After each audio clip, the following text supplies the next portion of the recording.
What a disaster.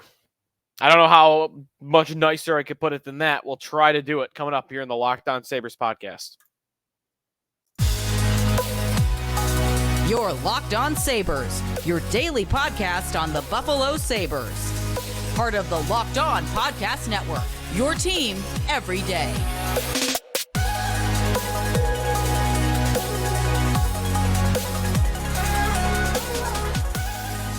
And thanks for making Locked On Sabres your first listen every day. We are free and available wherever you get your podcast, part of the Locked On Podcast Network, your team every day. Today's episode of the show is brought to you by Sleeper. Download the Sleeper app, use the promo code LOCKEDONNHL to get up to a $100 match on your first deposit. Terms and conditions apply. See Sleeper's terms of use for details. A couple of losses in a row, 3 to be exact. The Sabres dropped to 10-13-2 with losses to Carolina and losses to the Nashville Predators on home ice against the Nashville Predators on a Sunday night game that was never fun to watch, was never fun to attend, and it leaves you pretty depressed about the state of the Buffalo Sabres. We'll talk about it coming up, recap the game, and also go through the state of the team and if there are any moves that can be made. That's where we're at. That is where the Sabres have left us, are there moves that can be made? If you want to jump in and join the firestorm that is our Sorties group chat, they've only been terrible since we got it rolling. Go to joinsubtext.com/lockedonsabres. Just some texts from last night's game and this morning. Sabres pretty much got shut out tonight. Olofsson had a penalty shot for their only goal. Sabres have to learn to finish. LOL, the only goal they had came out of a penalty shot. UPL deserved better. What a trash organization. If Tuch is out for an extended period of time, the Sabres are bleeped. That is also another take that comes out of Sunday's game. Sabres have had some bad teams over the years. I have never been as soul-crushingly disappointed as I am this year. That's from one listener. That encapsulates a lot of the fan base. It is, okay, we're used to them being bad, but we're not used to them making us believe in them and then letting us down. How many times has that happened? Is this the second time? And maybe that's it? Since the drought began. Is this the second time? Maybe the third. Let's go 3. 3 phases of the drought. In terms of competitive drought, we'll eliminate the tank for a moment. You have the Terry Pegula buys the team, throws a ton of money at it. Let's go give Christian Ehrhoff 10 years. Let's go fly to Alberta to convince Robin Regehr to come to our team. Let's sign Ville Leno to all this money. Those 3 guys plus some other minor moves, and it was, all right, go time. Let's see what all this new free agent money can give us. That's our hopes would have gotten up then. Fell well short. Fail. Stage 1, fail. Stage 2, Eichel in the building, O'Reilly in the building, Evander Kane is now here. All the Tim Murray guys that they had constructed to build a competitive team and be competitive right away. Robin Lehner. That team got our hopes up. I couldn't wait. I remember waiting for that year, 2015, and thinking, all right, they're going to be great right now, right away. And that stage of the drought failed epically. And now here we are in stage 3, let's say. Stage 3, we're beyond Eichel and Reinhart. Now we are to Tuch, Cousins, Thompson, Dahlin, Samuelson, all those guys. New stage. Young guys haven't let us down yet. They're cheap and inexpected. Hey, guys, let them develop. Let them develop. Okay, here we are. Still waiting. It's not working. It's not working. They are not a good team, and they have lost the one thing. They've lost the one thing that made it stomachable to watch a team that wasn't great, and that was they were fun to watch. They were entertaining. They were exciting. They went all out trying to score goals, and they were dangerous. Other teams played the Sabres, and they feared playing the Sabres. Not in terms of physicality or even the odds of losing, but, hey, we could get blown out here tonight if we're not careful because this team could score. And there's none of that happening right now. Absolutely none of that. That first text is right. Their only goal the Sabres score in their matchup against the Nashville Predators comes on a penalty shot. Victor Olofsson, who's actually been playing, I think, better as of late, If I could give a small positive out of this. Sorry for those watching on YouTube trying to get that to work. Here we go. By the way, check out our YouTube channel, like and subscribe us there. Olofsson, the only player that scores a goal, and it was on a shootout. The Sabres did outshoot Nashville 35-29. Scoring chances, they had more at 5-on-5. 28-27. Shot attempts, they had more, 64-54. Expected goals in the game, though. Nashville, because they had more quality opportunities, 4.0 for Nashville versus 3.0. Some of that was that one power play they had, too. But not a good game. Not a good game overall. They were fine. You know, the one guy I would want to point to in Sunday night's game against Nashville, for me, is Dylan Cousins. Dylan Cousins, who I've been riding a little bit this year, I thought played amazing. Honestly, like he had chances, multiple scoring chances in every single period. But I maybe jinxed him by tweeting, "Is this guy never going to score again?" And I tweeted that, or put it in our group chat, and 5 times after I said that, it felt like he had a glorious scoring chance, and it didn't go in. At one point, I think you could hear a hot mic on MSG pick up Cousins screaming obscenities as he went to the bench after not scoring and slamming the bench door. I mean, he is going through it, and they need him to turn it around. I talked about this when Thompson got hurt, that the guy they needed the most from, the guy they needed to pull up his bootstraps and carry the team a little bit more than anybody, step his game up, was Dylan Cousins. And while I do think he's playing better as of late, he has points in 1 of his last 6 games. He's had 2 points against St. Louis. That's the only game where he has a point in his last 6 games since Thompson went out. Unacceptable. And whatever he's dealing with, injury, mental, I don't know. They need Dylan Cousins to do more. And I don't want to put it all on his shoulders. It's not all on Dylan Cousins. He is not the only one that is not contributing. It is a lot of guys. And here are more injuries. Tuch now is injured. And you've already got Greenway out of the lineup. You've already got Thompson out of the lineup. Now, they're missing pieces. So, you know, when I see Kyle Okposo on the ice in the final 2 minutes of action, trying to tie the game up, my instinct and my gut goes to, why is he on the ice? Get him off the, and then my intelligent part of my brain kicks on for a second, says, oh, wait a minute. I mean, who else are they supposed to put out there right now? And maybe there was an answer to that. Maybe Peyton Krebs should have been out there instead. Maybe, I don't know. I mean, should Rosine have been out there instead? Should Jost? Byro? I mean, there weren't a ton of great options in the Sabres lineup. But all in all, it doesn't look like a great team. And I don't know when it's going to get any better. I'm very fearful that they cannot overcome the injuries they've had, that they can't overcome the regression they've had as a team, and they're about to let the season get away from them. Hopefully not. But otherwise, in that Predators game, UPL I thought was tremendous. Again, as much as he really struggled in St. Louis, he definitely played really strong against the Nashville Predators. He deserves, a lot of props. He saved 2 goals above expected in this game. He saved 27 of 29 shots. That's good for a .931 save percentage, which brings his save percentage on the season back up a little bit to a .907. He was starting to flirt with getting back under 900 again. Back up to .907. So not a strong performance by the Sabres against the Nashville Predators. More on the state of the team when we come back here on the Locked On Sabres podcast, part of the Locked On Podcast Network. We are presented by Sleeper. Love Sleeper. We are getting through the fantasy football season, but even after football's done, you're going to have a lot of time for those fantasy hockey, daily lineups, and whatnot. A new season brings all sorts of possibilities. You can win big by playing daily fantasy hockey on Sleeper, the official daily fantasy app of the Locked On NHL Network.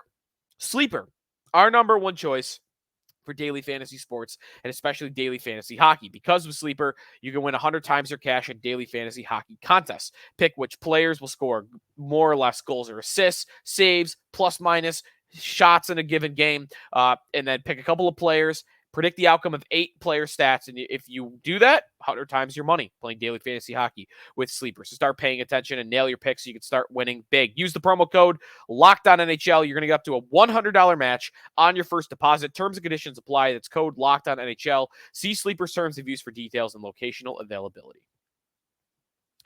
Back here on the Locked On Sabres podcast. Again, join our subtext. Join subtext.com/Locked On Sabres, our Sabres group chat, our Locked On Sabres text line.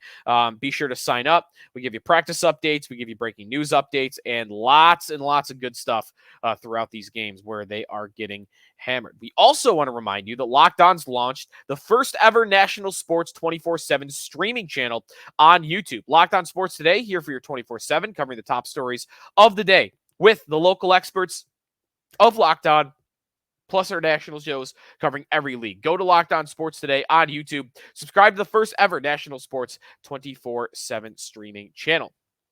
So, a little bit more on this team.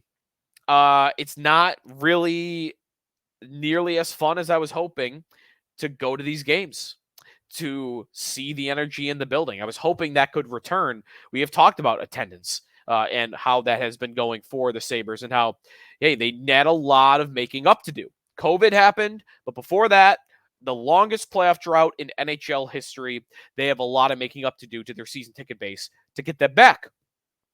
Well, 14,000 was the announced attendance at KeyBank Center. Guarantee you, there were not that many people in that game. And I've got tickets to go to the game on Tuesday night against the Detroit Red Wings, and I'm considering not going. What? I mean, I get some tickets from work a lot. So for me, it's not as cost prohibitive as it is for most fans. You pay for parking, you pay for food, so it's still not a cheap night, but you can make it work. I don't blame anybody that, is regretting buying their tickets or might want to sell them, but they can't because there's no market for them right now because who's looking to buy Sabre tickets right now? They're they're reverting and all the goodwill they've built up to start to get fans back in the building. It feels like it's starting to go away. And that is bad. That is really bad because they got to get that back on track. That is vital to the health, I think, the stable health of the organization. And I mean, I don't think they're going anywhere, of course, nothing crazy like that. Don't get me wrong. But man, it's getting tough. If they want to keep pouring money into the arena, if they want to at some point become a team that spends to the salary cap, they got to get fans back. For that, you got to win games. You got to be entertaining, and you got to win games. And the Sabres are giving their fans no reason to want to come back to the building after going to a game this year. And it's not a surprise to me that it was only 14,000 announced. And on Tuesday night against Detroit, I'm expecting it to be a lot lower than that. And I expect to be typing in our group chat that man, guys, I can't believe how few people are here. So, where does it go from here? I don't know if it's not all down in the dumps. If you want to take a positive angle, here's a way of doing that. They only had one more point last year at this time than they do right now. They were literally in the same exact spot. Now, to be fair, they had like a super long losing streak. Remember last year at the beginning of the year when Matthias Samuelsson went out. So there are mitigating factors. This year they're missing Thompson, though, so I guess that's part of it. But they were only 1 point out from where they were right now at this time last year, and they only missed the playoffs by 1 point. So there's still time to save this thing, but they got to get going. They are waiting too long to get into these games. Here is another game against Nashville. Should have mentioned when I was recapping the game. 2 goals in the first 10 minutes, or 2 goals in the first 11 minutes, I should say. You're 11 minutes into a 60-minute hockey game and you're down 2-0. And how many times have we seen that same story this year where the other team gets out to an early lead and now you're playing catch up the whole night?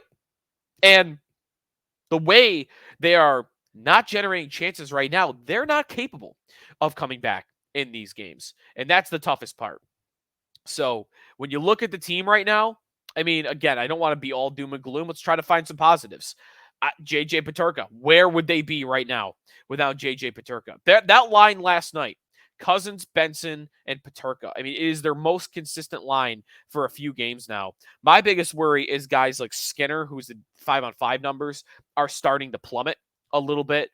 Tuch, that's the same for. It's really that top line. Middlestat, Tuch, and Skinner has not been working the way it did at the end of last season, and maybe it's time to split it up. I don't know how you do that. Maybe you get Peyton Krebs involved. I mean, this is a tough one for me because I've been calling for years now that, hey, let's get Peyton Krebs involved in a more offensive role. But he's had a couple opportunities, and it hasn't really gone well at all. So unless you want to try that on again, I don't really know how many other options you have. You're not who else is even in consideration to jump up into the top 6? I guess Jordan Greenway could be an answer when he comes back, and that should be pretty in short order. But who else? Who else are you putting up there? You're not putting Brandon Byro up there. You're not putting Isaac Rosine up there. He doesn't look NHL ready to me yet. I think it's got to be Krebs. I mean, I don't know who else you think could spark the offense. Actually, you know what's funny? When Tuch went out last night, the guy that went up there was a Poso. And that can't be the answer. I mean, that can't be the answer. The guy's already played too many minutes. I think Krebs is the guy that needs to enter the top 6 and just cross your fingers and hope that he takes a step forward. He's the only one to me that's even capable of the step forward that is going to be required here. So more of an opportunity for him. If you got an idea, shoot it along to me because I'm running out of them. Yuri Kulik is another one. Or there is the potential for moves from the outside. A couple of rumors on the Sabres that I want to get to and names that could be available coming up here on the Locked On Sabres podcast. Let's start talking some trades. We're at that time here on the Locked On Sabres podcast. We are presented by Indeed. Check out Indeed. Go to Indeed.com. It's the hiring platform where you can attract, interview, and hire all in one place. Don't spend hours on multiple job sites looking for candidates with the right skills when you can do it all with Indeed. Find top talent fast with Indeed's suite of powerful hiring tools like Indeed Instant Match, assessments, and virtual interviews. If you hate waiting, Indeed's U.S. data shows over 80% of Indeed employers find quality candidates whose resume on Indeed matches their job description the moment they sponsor a job. With Instant Match, as soon as you sponsor a post, you get a short list of quality candidates whose resumes on Indeed match your job description, and you can invite them to apply right away. Indeed does the hard part for you. Sponsor a job, and boom, Instant Match shows you candidates with resumes on Indeed who fit your job description immediately. Indeed knows when you're growing your own business, you have to make every dollar count. That's why with Indeed, you only pay for quality applicants that match your must-have job requirements. Indeed knows hiring needs to be cost effective when you're running your own business as well. Visit Indeed.com/locked on to start hiring now. Just go to Indeed.com/locked on. Indeed.com/locked on. Terms and conditions apply. Cost per application. Pricing not available for everyone. Need to hire? You need Indeed. Final segment here on the Locked On Sabres podcast. Thanks for making us your first listen every day. So quickly, not quickly, but this is the thing I wanted to get to in the third segment of today's show. We are going to begin talking about action. And that could be firing the coach. That could be trades. That could be, I don't really think there's anybody available still in free agency. The Patrick Kane idea is kind of out the window. So I'm not feeling that as much. But there is opportunity, I think, for other things. I will say on Don Granato, because I get this question a lot. I'm going to talk to him on Tuesday morning, and I'll see what he says. Not that I'm going to ask him this question, but I do not believe that we are close to Don Granato being removed as this team's head coach, nor would I even be at the point where I would ask for it. I think it's fair to want it and fair to ask the question yourself. I'm not at that point, and I don't think the Sabres are at that point yet. So that might be one where fans get a little frustrated by it. But I don't really know, I don't really know what to tell you on that front. So go check out a list that Chris Johnston put together from The Athletic. If you want to look at guys that might be available for trade, he did this 3 days ago. There's a lot of Calgary Flames on this list. There's a lot of Calgary Flames. And that's the team that I would want to pick on a little bit here. They have a team that is about to go through a giant rebuild and a giant sell-off. And there's going to be a bunch of players available for trade. Elliot Friedman, actually two reports on the Sabres for this. Darren Dreger on Friday on TSN said Don't be surprised if Kevin Adams is going to be poking around the forward market. And then Elliot Friedman said on 32 Thoughts, I have the sense the Sabres are going to start poking around the trade market. Adams won't sit on his hands.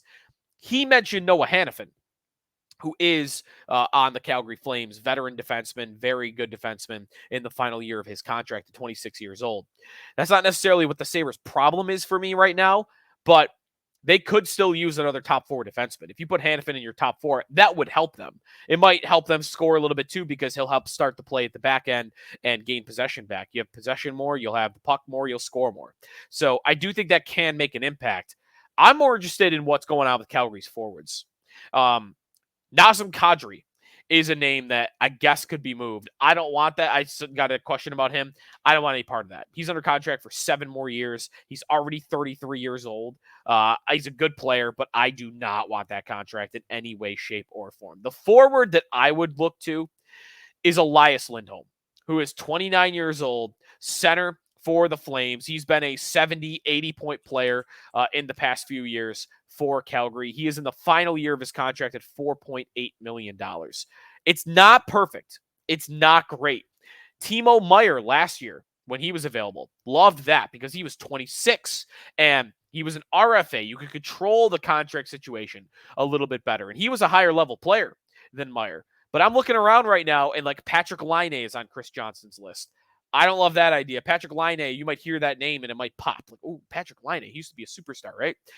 Patrick Laine is not the player that he was at the beginning of his career in Winnipeg. He is a souped-up Victor Olofsson, and that's really it. And honestly, his numbers aren't even really that much better than Victor Olofsson. Olofsson scored 28 goals last year. Both these guys are just a big shot, and that's kind of it. Laine last year had 22 goals in 55 games, 26 goals in 56 games the year before that. He has not scored more than 30 goals since his age 19 season. That's right. Laine, who still has a reputation as a sharpshooter, has not scored more than 30 goals since his age 19 season. 2017-18, when he scored 44 goals. So not on my radar whatsoever. I don't like that at all. Expensive contract too, even though it's short term. And if you could get him for cheap, take a flyer. But that to me is it for Laine. Lindholm is a little bit more interesting. 29, it's not a great age. He's a good player. He can play center and wing, which is big, I think, for the Sabres right now, because, you know, he could play center for them today, but when everybody's healthy, Thompson, Middlestat, Cousins, then he could kick over to the right wing. So the Sabres are weak on the right side until Jack Quinn gets back. So I kind of like the Lindholm idea. I just don't know what I'd want to do with that if I want to sign him and what that contract would look like, because Lindholm's probably looking for a 5-6 year contract, and I'd be very hesitant to give a 30-year-old player that. I kind of like the idea of him, though, as a rental, to be honest, and you just find out, right? You buy Lindholm now, and now you have 3 months to decide. You have 3 months to decide what you want to do. Depends where you'll be in the standings, and, you know, it depends what you want to give up. You probably have to give up a premium asset. You probably have to give up an Isaac Rozan level prospect and Noah Osland. But the Sabres have so many of those guys that I'm willing to do it. But again, you could slow play it. Let's see what happens in the next 3 months. If by deadline time, the season stinks still, and you're 8 points out of a playoff spot, go sell Elias Lindholm, and I bet the Sabres would get almost as much, if not more, than what they got for getting him now. Remember when the Sabres traded Marco Scandella in like January when Jason Botterill was kind of on the outs, and then a month later at the deadline, he got traded for more? Like they could have waited and got more. That can happen. So I'm not afraid of acquiring a Lindholm, even though he's on a rental contract. I might lose him. That's a name. 17 points in 24 games this year for Lindholm. Last year, 64 points in 80 games. The year before that, 82 points in 82 games. He's always been a good player. Always been a very good player. Never a superstar. He did finish Selke. He's very good defensively. He finished second in the Selke voting 3 years ago, not too long ago. So Lindholm is a name out there. I want to do some more research on him before I just go all the way in on like what the price would be. But off the top of my head, like Rozan is a name that maybe you could get him for, or a B-level prospect, maybe a second in a prospect like that. I don't know how expensive he'd be, but he's a good player. I like him. I've always liked him. Something like that. That's what I'm thinking for the Sabres right now. Go find a forward like that. Thanks everybody for listening today to the Locked On Sabres podcast. Again, be sure to check us out on our group chat if you like the Lindholm idea. If you got a trade idea, be sure to text it along to us, or you could always hit us up on our Twitter account at Locked On Sabres. Although we're going to be leaning in towards the group chat more and more. You're going to be a lot more likely to get on the show if that is important to you. It doesn't have to be, but what else? Oh, I want to remind you once again, Locked On launched its first ever national sports 24/7 streaming channel on YouTube. Once in a while, we might even be featured on it. Locked On Sports Today, here for your 24/7, covering the top stories of the day with the local experts of Locked On, plus our national shows covering every league. Go to Locked On Sports Today on YouTube and subscribe to the first ever national 24/7 streaming channel. Today's a good day for that. Post NFL action, and more importantly, all that college football playoff craziness. Again, check out the Locked On YouTube channel. Thanks for listening today to the Locked On Sabres podcast. Tomorrow, we will be diving in to the Sabres and the Red Wings. Patrick Kane will not be making his debut for Detroit against the Sabres. 7:30 puck drop. We'll talk about it tomorrow here on the Locked On Sabres podcast. Thanks for making us your first listen every day, part of the Locked On Podcast Network, your team every day.